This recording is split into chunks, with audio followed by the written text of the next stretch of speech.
That was it from the global exploration. However, right about now, I'd like to get into our topic of discussion, where you're going to call us and tell us. This, I think, is my best part of the show, because we get to talk. I get to hear from your side. We get to hear from the people. What exactly do the people have to say about these topics that we bring your way? Today, we are going to look at the 10th Parliament that is outgoing. What exactly have they done? Have they performed as the 10th Parliament? Nga 10th Parliament eri omuku outgoing. Now, if you remember very well, today is the day when members of Parliament are starting to swear in, and 132 people will be sworn into power today. And of course, STV will be there to bring you live updates, so make sure you do watch the news in the evening. Select Yenjaulo. Of course, we do remember that it's been a very long list of MPs, and some of these people are not coming back into power. Others have retained their seats, like the Honorable Medat Segona and many other people who have retained their seats. Others lost elections, as well as others chose to go for higher positions, like the Honorable Chagulanyi, who left his seat as Chadondo East MP to go stand for presidency.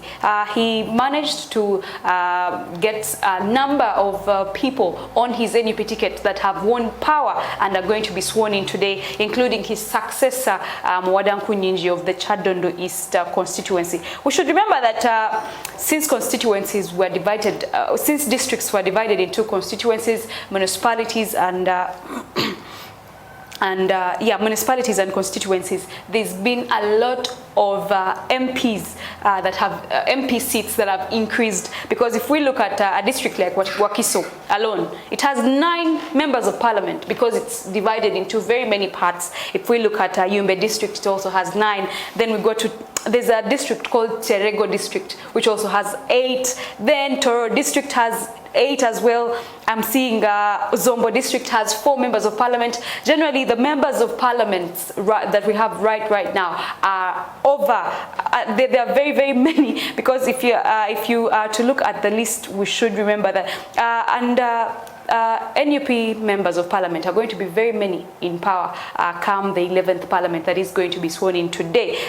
There's William Chemonges, there's Chamaswet Kisos. These are some of the rare ones that we rarely hear in the news. But trust me, as STV, we are going to make sure that we look for each and every one of these members, new members of parliament, and we get to hear from them.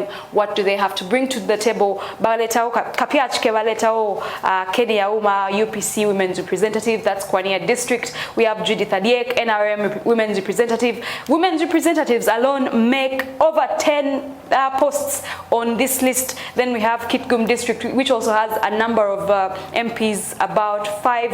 That is where we find Dorothy Nyakato, who is in the Chitagwenda District Woman Representative seat. We have John Zeimana, NRM Bufumbira East Chisoro District. Chisoro also has a number. It has 6 members of parliament. However, I don't think we need all these members of parliament. As me, this is a personal opinion, because if you look at Wakiso district, you want to tell me that 2 members of parliament are not enough for the whole Wakiso district?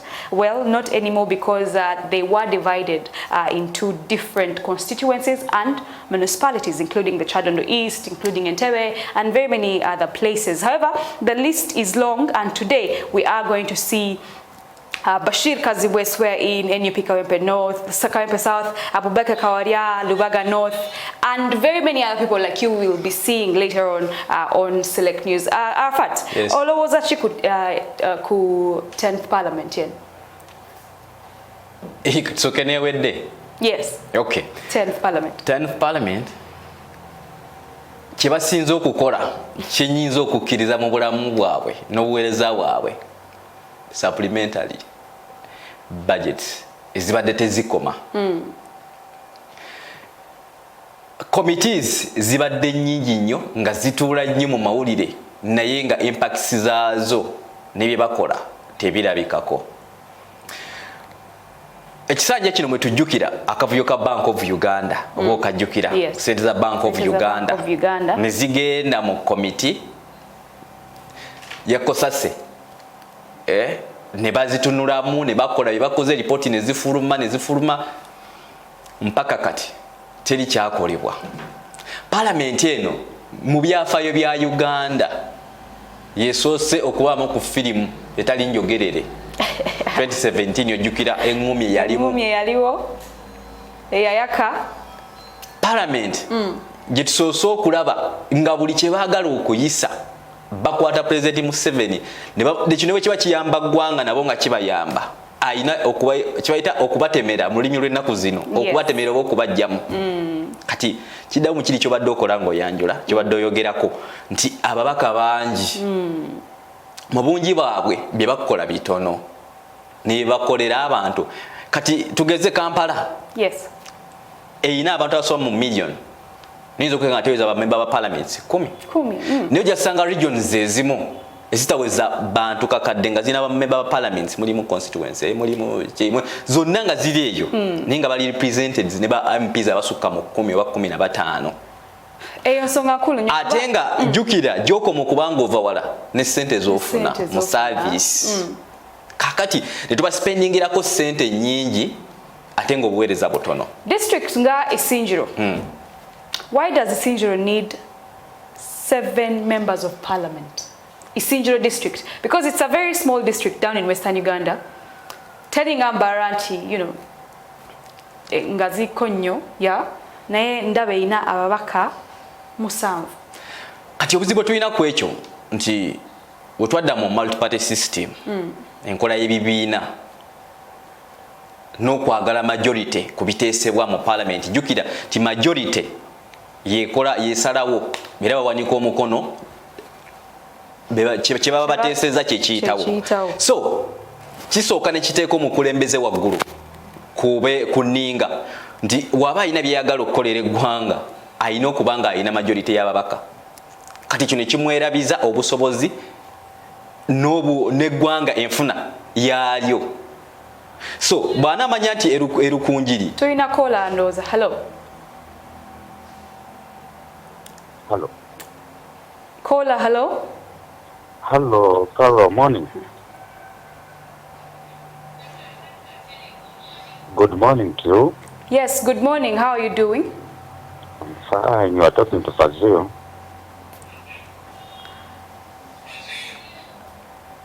All right. Yes, nti. Donda nsabo terezeko katono ku Steve eyo kuba kirabika tetuwulira bulungi. Yes, hello. Mwasuze muteyo wana. Twasuze bulungi sewo, wasuze. Bulungi yogera ne Fazil. Yes, Fazil. Kintu kya parliament y'ekomite bawo. Nti abantu abo ndoza tebakoze bulungi. Wakuba okuweereza eggwanga baweereza like 40% ku 10.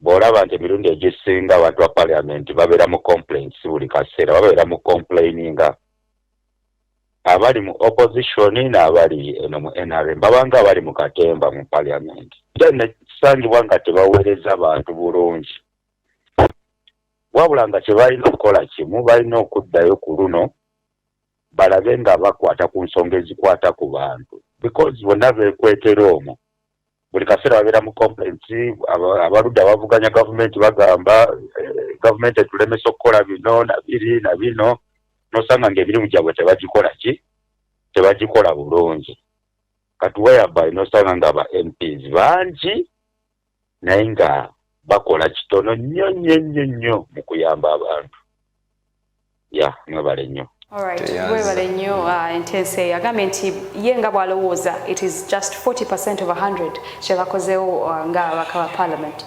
Okay, kituufu twakuba tubadde sinatuuka ku kuratinga nzikiriza nti bakoze naye mbadde nsoose kulaba buzibu buva diagnosis. Yes. Ababaka bangi olw'okuba nti ne president tulinawo omulala. Hello, je baliko nnyabo. Kale ssebo naawe gye baliko ssebo.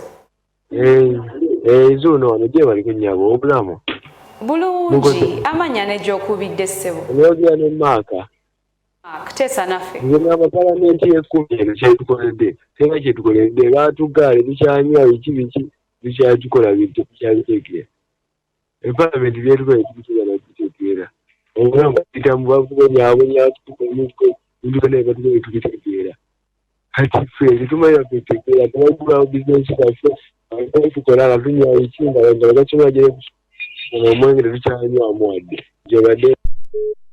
Alright, webale nnyo endowooza yo tukubireko ku simu enamba eri ku screen yo otubulire kiki olowooza ku 10th parliament outgoing 11th parliament eyingira. Hello caller. Hello. Yes. Mkola kati jebale ko sevo. Nawe jebale sevo. Mkama agenze mwogerako ne Kimbo Ivan. Oh, Kimbo Ivan nkulamusiza sevo. Amina sevo mbala buterevu. Kubere kireka.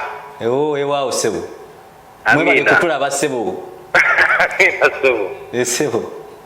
Kakati parliament ya 10 tena chende chekozo resonga. Tukulira sevo. Etande wa mateeka mangi. Kwegamba agatagasiza muntu wa bulijjo. Yesebo mateeka nga kisebo. Walaba bino ebya covid engeri bali amusete no bitunulira engeri kale jibono nyesete zo mu omusolo. Yesebo. Leka tusabete no parliament eddako egenda kutunira ku muntu wa wansi. Yesebo. Era yekube mu kifuba bino baleme kwewola sente okubeno neri. Weewaawo sebo. Amina balamusiza. Kuteso ko no observation yeyo sebo. All right, thank you so much for that beautiful contribution. Muchali badembo kutukubira ne mutubulira shishe mulowooza. Hello caller. Hello. Yes sebo. Hello. Yes sebo. Amanya ne jokubidde? Godfrey. I'm sorry I don't express myself in English. Let me express in English. I'm not good in Uganda. You're not good in Uganda. Yes, your name and where you're calling from. Well, I'm calling from Uganda. Yeah, it's true that the 10th parliament has not done much. There are many reasons why these people are not performing.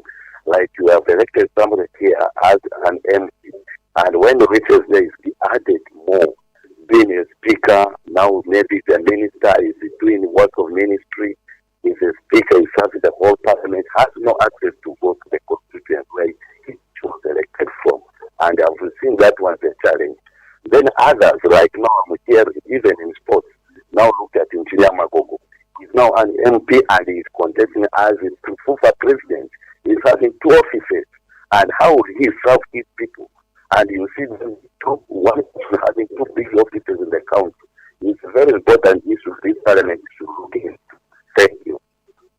Wow, thank you so much for that beautiful contribution. Of course, as Ugandans, we have different ideologies. So your ideology might not be another Ugandan's ideology, but one thing I'm noticing is the fact that this particular government might have underperformed. Tulaba callers bonna engeri je bugeramu nti underperformance ya parliament eri outgoing eri so visible. Tujiraba nnyo nti tebakoze nnyo kyamaanyi kuyamba gwanga yet bantu bangi ngawe tutunudde wano. So nze sijja kuloza nti bakoze kye balina okukola niyo obuzibu balina obudde bwawe babuwanya amawulire baweereza nnyo obuweereza bwawe service yaabwe eri nnyo mawulire. Omuntu okugenda mu mawulire ayogere kino kyakoze nja kukola kino. MP tewandibadde budde bongo obumaliriza mu kulwanyisa executive oba kulwanyisa omuntu yenna wa waggulu atali ku level eno gy'oliko. Tugeze ba MPs abali ku side opposition ebiseera bisinga of course baba balina okubaako yeboogera n'okwemulugunya kwabwe naye entalo zaabwe basindika nnyo waggulu eri omukulembeze ebiseera bisinga babeera nnyo mu kublaminga. Ekyokubiriza kyembanenyako tebasomeseza muntu ono gwe bagenda kuweereza kiki bagenda mumukolera. Bajja nga basuubiza omuntu omuzimbira enguudo omukolera amazzi everything nekye batasobola. Otherwise wandibadde tetuli wano ssaawa eno okuba nenyanti temukoze lwansonga naye ffe tubalinamu essuubi olw'ensonga nti beeteeka mu mawulire ne beetuma n'ebintu batasobola kukola. Beetuma n'ekintu kyatasobola buli kintu bakkiriza nti balina okukikolera eggwanga. Fine basobola okugenda ne babikola ne bayisa budgets kati ng'omwami oba mwami Kimbo wa Ivan kyayogeddeko nti bayisizza nnyo ssente ze naso senkugambako nga twakatandika bwe kyedda kugambye nti supplementary budgets zibadde nnyingi nnyo ebiseera ebisinga buli kaseera owulira nti amawulire nga ne wantu ga reportinga gavumenti yeewozeeyo ssente Julia beewola gavumenti kati bano babaddeko ekyankwanze mabegako omukulembeze n'abanga yasomaddeko obusomozi n'abagamba nti tukwendeze ku ngendo bonna batanabana kuyingira mu parliament abanyina bwe kibeera bagambye nedda so obudde bungi mu bitagasa eggwanga bye bayonoona obudde bungi mu bitagasa ggwanga n'okukola enkayana ate nga tebabuulidde bantu kiki balina kubakolera MP olina kusakira abantu bo nakuteesa President naye abeeguya nnyo kyenyinza okumunenyaako omanyi kye bayita okweguya so omuntu okumulaga nti bw'aba taliiwo tosobola kukola n'abawa amaanyi mangi amaanyi ge yabawa gabaleetedde obuzibu ne gabaleeta amalala waba alina kyayagala okuyisiza eggwanga alina okuniiringa gye bali bannaye tuyise kino nekyo niyo kiba kiyamba bw'amala okuyisa ssente ne zituuka mu bukiiko ze butuuseemu abazirondora balina kuba MPs ne kibalema bw'otunuulira obukiiko buli mu parliamentary committees ez'enjawulo ey'ebyenjigiriza ebyaki kuliko ba MPs bonna okuli opposition okuli owaki. All right, hello caller. All right, we lost that one, but of course that was our topic of discussion today, and you really had some good contribution, as well as Arafat, the informer. He really gave us an insight on some of these things. However, tomorrow I think we shall continue with this discussion as we look at the 11th Parliament, incoming Parliament, because boliao nayo byeina okuletawo tulabenge chusa ate 10th Parliament the time is and we do have Kemi Angela with the lifestyle, and I think this is the opportune time to let her come and show us some of these designs.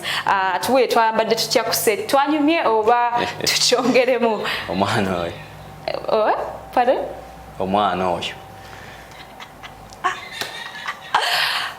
All right, it's the first show. You're still watching the first show, and right about now we're going to take a very short break and return with the lifestyle. Don't go away.